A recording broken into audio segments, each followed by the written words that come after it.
언젠가 어떤 분의 글을 읽은 적이 있습니다. 돈이라고 하는 것에 대한 글이었는데, 돈이라고 하는 것은 돌고 돈다고 해서 돈이라고 말한다고 합니다. 지폐 한 장이 나에게 오기까지 수도 없는 사람들의 손을 거쳐서 내 손에 들어오게 됩니다. 그리고 내 손에 왔을 때는 많은 사람들의 손을 거쳐왔기에 때도 묻고 때로는 꼬깃꼬깃 구겨져 있기도 합니다. 그런데 그 돈이 더러워졌다고 해서 우리는 그 돈을 버리지를 않습니다. 만일에 보통 종이 같았더라면 진작 버리고도 남았겠지만, 그러나 이것은 더러워졌다고 해서 버리지를 않습니다.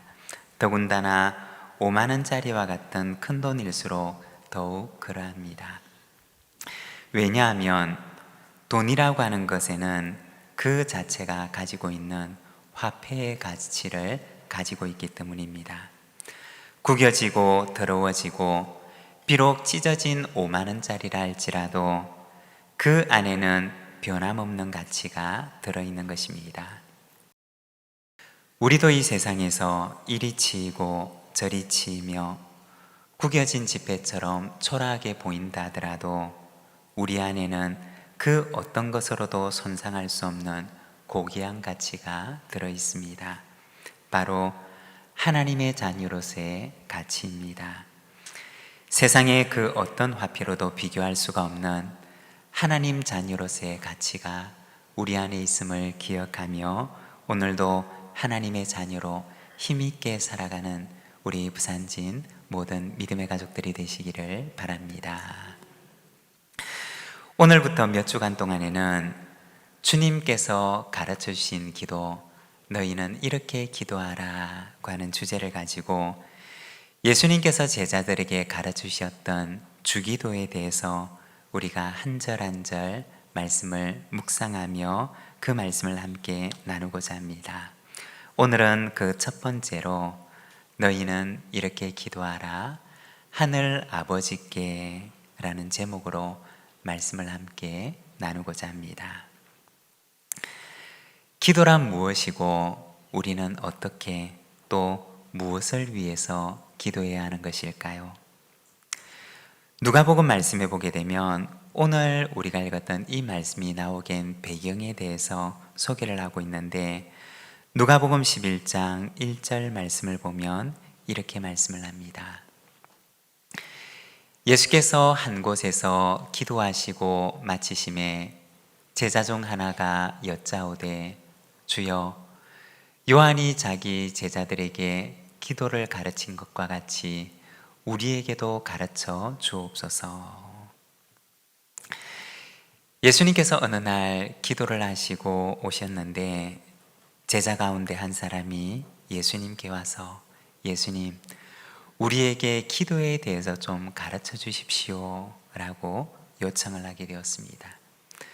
그리고 그 제자의 요청에 따라 예수님께서는 이 주기도를 제자들에게 가르쳐 주셨던 것입니다.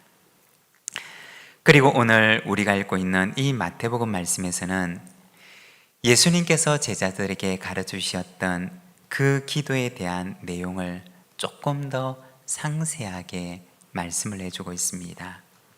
먼저 예수님께서는 제자들에게 참된 기도가 아닌 것에 대해서 가르쳐 주셨습니다. 그리고 이어서 바르고 온전한 기도가 어떠한 것인지를 말씀해 주십니다. 오늘 우리가 읽었던 말씀 바로 앞에 보면 먼저 참된 기도가 아닌 것에 대해서 말씀을 하시는데, 외식하는 기도, 그리고 중언부언하는 기도에 대해서 말씀을 하십니다. 5절과 6절의 말씀을 보게 되면 또 너희는 기도할 때 외식하는 자와 같이 하지 말라. 그들은 사람에게 보이려고 회당과 큰 거리 어귀에 서서 기도하기를 좋아하느니라. 내가 진실로 너희에게 이르노니 그들은 자기 상을 이미 받았느니라. 너는 기도할 때 내 골방에 들어가 문을 닫고 은밀한 중에 계신 내 아버지께 기도하라. 은밀한 중에 보시는 내 아버지께서 갚으시리라. 여기에 보면 사람에게 보이려고 기도하지 말고 너는 골방에 들어가서 문을 닫고 은밀한 중에 보시는 하나님께 기도하라고 말씀을 하십니다. 그리고 이어지는 7절과 8절의 말씀에서는 또 기도할 때 이방인과 같이 중언부언하지 말라. 그들은 말을 많이 하여야 들으실 줄 생각하느니라. 그러므로 그들을 본받지 말라.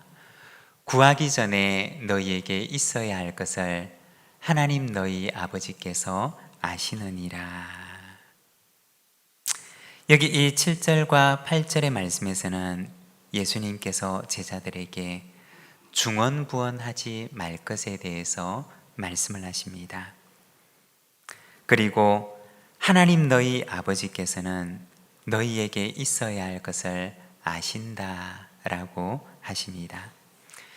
여기서 중언부언한다 라고 하는 말은 당시 이방인들의 기도를 표현한 말인데, 당시 다신교의 종교와 문화를 가지고 있던 이방인들은 기도를 할 때 자기들이 섬기는 수많은 신들의 이름을 마치 축포를 연달아 쏘아대는 것처럼 쉴 새 없이 그 이름들을 나열했다고 합니다.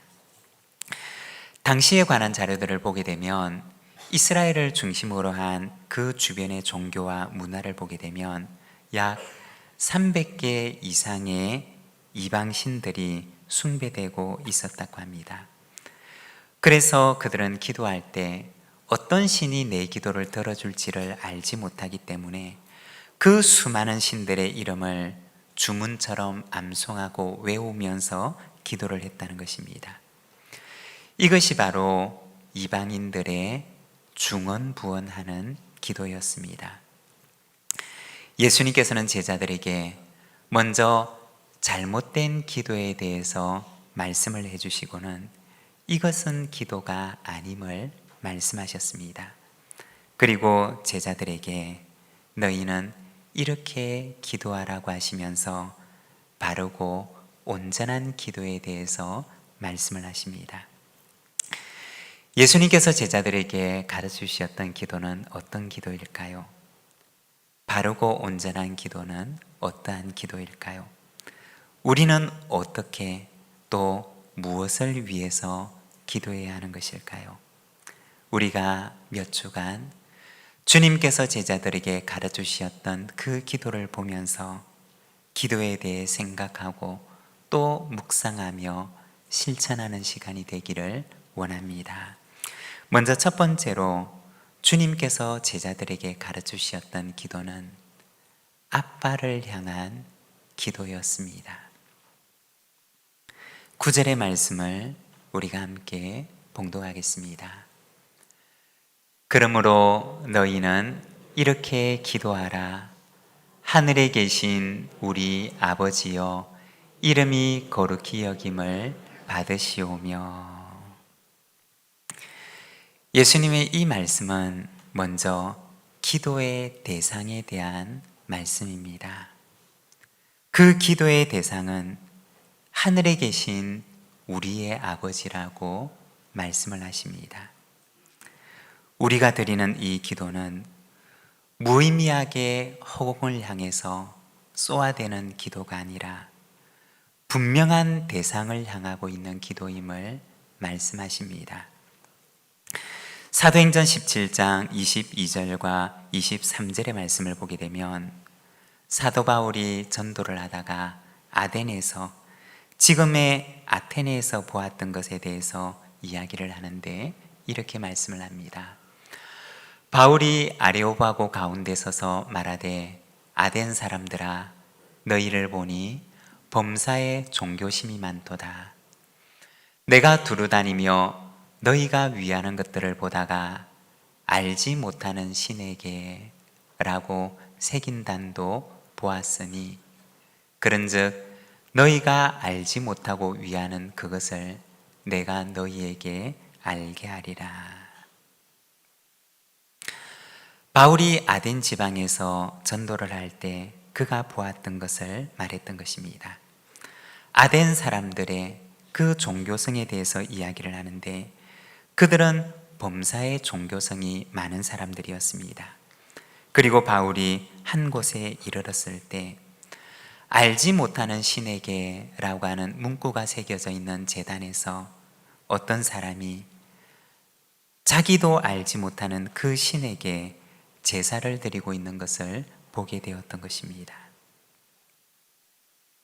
여러분, 우리의 기도는 우리가 알지 못하는 어떤 대상을 향해서 허공을 향해 마냥 던져대는 기도가 아니라는 것입니다.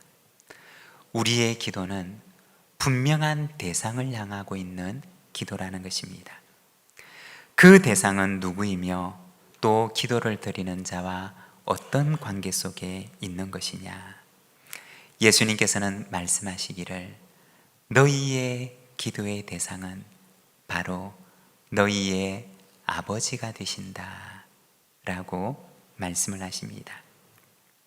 우리가 복음서를 보게 되면 예수님께서 하나님을 향해서 아버지라고 부르는 것을 종종 보게 됩니다. 이와 같은 표현들이 얼마나 많이 나오느냐. 복음서만 해도 170번이나 등장을 합니다.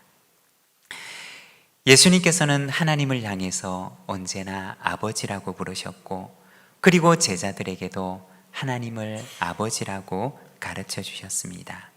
그런데 어떤 아버지냐? 성경을 연구하는 학자들에 따르면 예수님께서 그 당시에 사용하셨던 이 아버지라고 하는 말은 아람어로 아바라고 하는 단어였습니다. 우리가 가지고 있는 이 성경 가운데 신약 성경은 헬라어라고 하는 언어로 기록된 책입니다. 그런데 당시에 예수님과 제자들이 사용했던 언어는 아람어라고 하는 언어였습니다. 예수님께서 당시에 사용하셨던 아버지라고 하는 단어는 아람어로 아바라고 하는 단어였습니다. 예수님께서 사용하셨고 또 예수님께서 제자들에게 가르치셨던 그 말이 그대로 남아있는 곳이 있는데 우리가 복음서 가운데 마가복음 14장 36절의 말씀을 보면 우리가 이 말씀을 함께 봉독하겠습니다. 이르시되 아빠 아버지여 아버지께는 모든 것이 가능하오니 이 잔을 내게서 옮기시옵소서. 그러나 나의 원대로 마시옵고 아버지의 원대로 하옵소서 하시고. 이 기도는 예수님께서 겟세마네 동산에서 드리셨던 기도입니다. 그런데 여기에 보면 예수님의 그 기도 가운데 아빠 아버지라고 하는 말이 나옵니다. 원어 성경을 그대로 옮겨보면 이 말은 아바 호 파테르라고 하는 말로 되어 있는데 여기서 파테르라고 하는 말은 헬라어로 아버지라고 하는 뜻을 가지고 있는 말입니다. 그리고 아바라고 하는 말은 아람어로 아빠라고 하는 뜻을 가진 말입니다. 그런데 이 복음서에 보면 헬라어로 기록되어져 있는 그 성경 속에 아람어로 된 한 단어를 삽입해 놓고 있는데 바로 아바라고 하는 말을 그 가운데 넣어 놓았던 것입니다. 왜 그랬던 것일까요? 그것은 예수님께서 늘 사용하셨던 그 말을 그대로 보존해서 예수님의 그 기도 가운데 넣어 놓았기 때문이었습니다. 로마서 8장 15절 말씀에도 보면 이 단어가 역시 등장하는데 너희는 다시 무서워하는 종의 영을 받지 아니하고 양자의 영을 받았으므로 우리가 아빠 아버지라고 부르짖느니라 그 말씀을 합니다. 여기에도 보면 역시 헬라어로 기록되어져 있는 성경 가운데 아람어로 된 한 단어를 삽입하고 있는데 바로 이 아바라고 하는 단어를 넣어놓고 있는 것입니다. 그 당시 유대교에서는 이스라엘 사람들 가운데 그 누구도 하나님을 아버지라고 부르지 않았습니다. 그러나 예수님께서는 하나님을 언제나 아버지라고 부르셨고 또 제자들에게도 하나님의 아버지 되심에 대해서 가르쳐 주셨습니다. 그런데 아버지라고 하는 이 말 가운데도 더 친밀한 용어가 되는 어린아이들이 호칭할 때 사용하는 아빠라고 하는 단어를 사용하시면서 예수님께서 그렇게 부르셨고 또 제자들에게도 그렇게 가르쳐 주셨던 것입니다. 여러분, 이것이 바로 기도의 출발점이 된다는 것입니다. 기도는 기도하는 대상과의 관계 속에서 시작된다는 것입니다. 알지 못하는 신에게 어쩌면 신이 내 기도를 들을 수 있을지도 모른다는 막연한 기대 속에 허공을 향하여 쏘아대는 축복처럼 마구 던져버리는 것이 기도가 아니라 기도하는 그 대상과의 관계성 속에서 바로 이 기도는 시작될 수가 있다는 것입니다. 예수님께서 가르치셨던 하나님과 우리와의 관계는 바로 아빠와 자녀와의 관계였던 것입니다. 바로 여기에서 우리의 기도가 시작될 수가 있는 것입니다. 우리가 조금 전에 보았던 잘못된 기도의 예에 대해서 말씀하실 때 예수님께서는 언제나 그 마지막에 하나님의 아버지 되심을 말씀하셨습니다. 은밀한 중에 계시는 내 아버지께 기도하라. 은밀한 중에 보시는 내 아버지께서 갚으실 것이다. 그들을 본받지 말라. 구하기 전에 너희에게 있어야 할 것을 하나님 너희 아버지께서는 아신다 라고 말씀하셨습니다. 하나님 예수님께서는 이 기도에 대해서 말씀하실 때 언제나 그 기도의 기초가 하나님의 아버지 되심에 있음을 말씀하셨던 것입니다. 여러분, 기도는 어디에서 시작될 수 있는 것일까요? 기도의 출발점은 어디일까요? 그것은 아버지가 되시는 하나님과의 관계에서 시작되는 것입니다. 찬송가 486장 1절과 2절과 3절에 그 전반절의 가사를 보게 되면 이 세상에 근심된 일이 많고 참 평안을 몰랐구나. 이 세상에 공고한 일이 많고 참 쉬는 날 없었구나. 이 세상에 죄악된 일이 많고 참 죽을 일 쌓였구나 라고 찬양을 하는데, 여러분, 우리가 사는 세상에 근심되는 일들과 공고한 일들과 그리고 죽을 일들이 얼마나 우리의 인생을 가득 채우며 우리를 괴롭히고 있습니까? 그런데 여러분, 그때 하나님의 아버지 되심을 떠올려 보시기를 바랍니다. 예수님께서 그렇게 기도하셨고 예수님께서 제자들에게 그렇게 가르쳐 주셨던 하나님의 아버지 되심을 우리의 마음속에 기억하고 묵상하며 또 그분에게 나아가시기를 바랍니다. 눈을 뜨면 바뀐 현실은 없지만 그러나 근심되고 공고하고 죽을 일들이 침몰할 수 없는 평안이 나에게 찾아오는 것을 경험하게 될 것입니다. 이 평안이 저와 여러분의 평안이 되기를 소망합니다. 그리고 두 번째, 예수님께서 가르치신 기도는 우리를 위한 기도입니다. 예수님께서 가르치신 그 기도를 보게 되면 하늘에 계신 우리 아버지여 라고 기도를 하십니다. 예수님께서 제자들에게 가르치신 기도는 공동체적인 기도입니다. 우리는 많은 경우에 우리보다는 나를 먼저 생각을 합니다.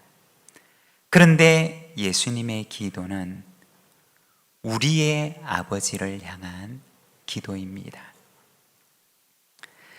언젠가 한 집사님의 말씀을 들었던 기억이 있습니다. 이 집사님께서 교회에 나오시고 나서 제일 좋았던 말이 바로 교회에서 하는 형제님, 자매님이라고 하는 말이었다고 합니다. 교회가 아닌 다른 곳에서는 들어본 적이 없는 말이었다고 합니다. 하나님이 아버지가 되시고 교회 안에 있는 모든 식구들이 서로를 향해 형제님, 자매님이라고 부르는데 신앙생활을 처음 하는 이분으로서는 그 말이 너무나 충격적이었고 또한 인상적이었으며 그 말이 너무나 좋았다고 하는 말씀을 하시는 것을 들은 기억이 있습니다. 우리는 어떻게 피 한 방울 섞이지 않은 이를 우리의 형제요, 자매라고 부를 수가 있는 것일까요? 그것은 나의 아버지가 되시는 하나님께서 그분의 아버지도 되신다라고 하는 믿음 안에서 우리는 서로가 형제가 되고 자매가 된다는 사실을 알게 되는 것입니다. 우리가 이번 주에 읽게 되는 공동체 성경 읽기를 보게 되면 사도행전 말씀을 읽게 되는데 사도행전 15장에 보면 예루살렘 총회가 열리는 것을 보게 됩니다. 사도 바울이 첫 번째 전도 여행을 하고 와서 예루살렘 교회에 와서 보고를 하게 됩니다. 그 보고의 내용은 많은 이방인들이 하나님께로 돌아오게 되었다라고 하는 내용이었습니다. 그리고 예루살렘에서 열렸던 그 첫 번째 총회의 결과 교회는 교회 역사에 있어서 가장 중요한 한 가지 결정을 하게 되는데 바로 하나님께로 돌아온 그 이방인을 자신의 형제로 받아들이기로 결정을 하게 됩니다. 유대인의 하나님을 넘어서 이방인의 하나님도 되신다는 사실을 인정하며 그들을 자신의 형제로 받아들이는 결정이 바로 이 예루살렘 총회에서 예루살렘 교회에서 있었던 첫 번째 총회에서 하게 되었던 결정이었던 것입니다. 교회 역사에 있어서 가장 위대한 결정이 바로 그날, 그때, 그곳에서 일어나게 되었던 것입니다. 여러분, 교회는 공동체입니다. 저는 신앙생활을 하면서 교회라고 하는 공동체는 하나님께서 우리에게 주신 참 큰 선물이구나 라고 하는 사실을 점점 더욱 깊이 깨닫게 됩니다. 우리 교회 주변에도 보면 참 외롭게 살아가는 이들이 많이 있습니다. 저는 그분들을 보면서 저분들에게도 교회라고 하는 공동체가 생기게 되면 얼마나 좋을까? 그러면 외롭지 않을 텐데 라는 생각을 하게 됩니다. 여러분, 교회는 공동체입니다. 건강한 신앙생활은 개인적인 것이 아니라 공동체를 향합니다. 교회가 외로운 세상을 품는 공동체가 되기를 원합니다. 그리고 외로운 세상이 교회로 인해서 위로를 받게 되는 날이 오게 되기를 소망합니다. 이 지역 가운데 외로운 세상에 위로가 되는 우리 부산진교회가 되기를 소망합니다. 그리고 세 번째는 하나님 되심을 위한 기도입니다. 우리 읽었던 말씀 9절의 하반절의 말씀을 우리 다시 한번 같이 읽어보겠습니다. 하늘에 계신 우리 아버지여, 이름이 거룩히 여김을 받으시오며. 여기에 보면 이름이 거룩히 여김을 받으시오며 라고 하는데, 거룩하다라고 하는 말은 사실 우리가 세상에서는 잘 사용하지 않는 말입니다. 이 거룩하다라고 하는 말은 그 본래 의미가 구별하다라고 하는 뜻을 가진 말입니다.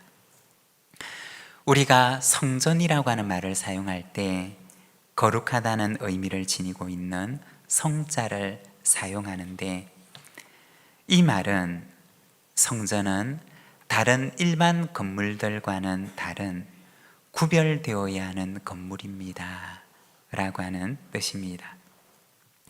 성경이라고 하는 말도 역시 마찬가지인데, 이 성경을 우리가 성경이라고 부르는 것은 이 책은 다른 일반적인 책들과는 다른 구별되어야 하는 책입니다 라는 의미입니다.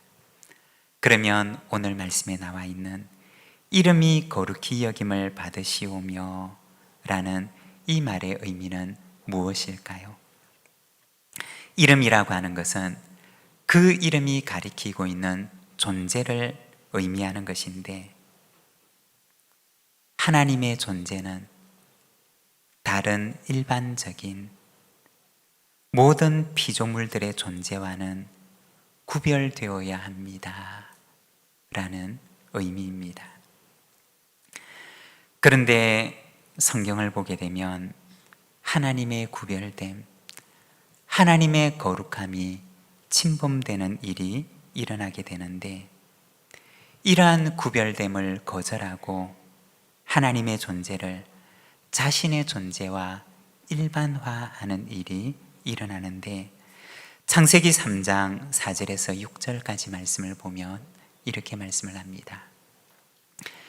뱀이 여자에게 이르되 너희가 결코 죽지 아니하리라. 너희가 그것을 먹는 날에는 너희 눈이 밝아져 하나님과 같이 되어 선악을 알 줄을 하나님이 아심이라. 여자가 그 나무를 본즉 먹음직도 하고 보암직도 하고 지혜롭게 할 만큼 탐스럽기도 한 나무인지라.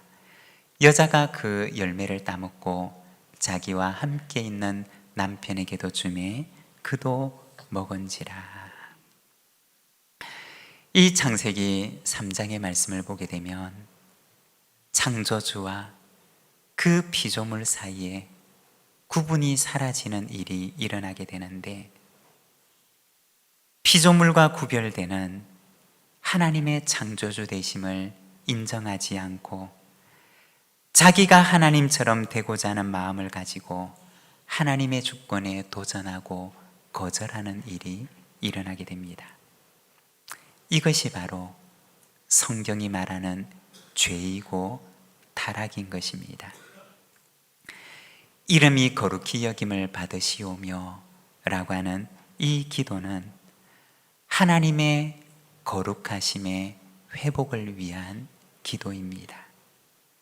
다시 온 세상이, 온 피조물들이, 온 인류가 하나님의 창조주 되심을 인정하고 하나님의 주권을 받아들이며 창조주가 되시는 하나님께, 아버지가 되시는 하나님께 돌아오게 하옵소서라고 하는 종말론적인 기도를 말하는 것입니다.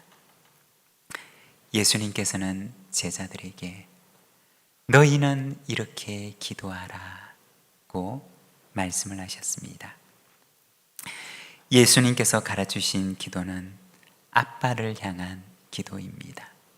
또한 그 기도는 우리의 하나님을 향한 기도입니다. 그리고 그것은 하나님의 하나님 되심을 위한 종말론적인 기도입니다. 주님께서 가르치신 기도의 의미를 알고 온전한 기도로 아빠가 되시는 하나님께 더 가까이 나아가는 우리 부산진 모든 믿음의 가족들이 되시기를 바랍니다. 오늘 우리에게 주신 말씀을 생각하며 응답의 기도로 하나님 앞에 나아가겠습니다.